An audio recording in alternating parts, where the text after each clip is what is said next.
নমস্কার বন্ধুরা, কেমন আছো? আশা করি তোমরা সবাই ভালো আছো। আমিও ভালো আছি। তো মন রুদ্র তরফ থেকে শুভ দুপুর।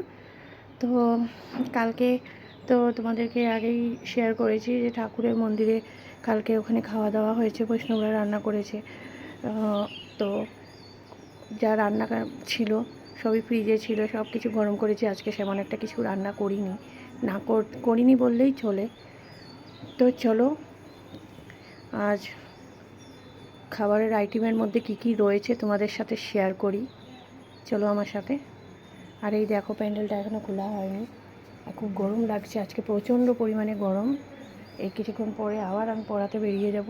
তো চলো, তোমাদেরকে আগেই বলেছি আমি সেরকম কিছু রান্না করিনি, কেননা অনেক খাবার দাবারই ছিল, পরশু দিনেরও ছিল ফ্রিজের মধ্যে অনেক খাবার দাবার, সেমন একটা কিছু রান্না করিনি।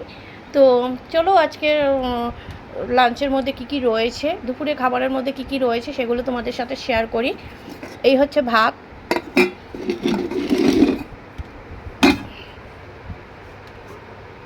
দেখো এই হচ্ছে শুক্তোটা করেছিলাম, আর এগুলো সব কালকের তরকারিগুলো রয়েছে, সব গরম করেছি। এই চিকেনটাও রয়েছে, অনেকটা চিকেন রয়েছে। আর এই ডালটা করেছিলাম। আর হচ্ছে দেখো কিছু ফ্রাইড রাইস ছিল, সেই ফ্রাইড রাইসটা গরম করে নিয়েছি। আর এই হচ্ছে কি সেদিনেরই তরকারি ছিল, সে ঝিঙা আলু পোস্ত ছিল, সেইগুলো সব গরম করেছি, কারণ এত তরকারি ফেলে দেওয়া যায় না, জিনিসের যা দাম, ও যেন আমি গরম করে নিয়েছি সব। আর শুধু শুক্তোটাই করেছি আর ডালটা করেছি। তো আমার ভিডিওটা যদি তোমাদের ভালো লেগে থাকে তাহলে লাইক কমেন্ট শেয়ার করবে। টাটা।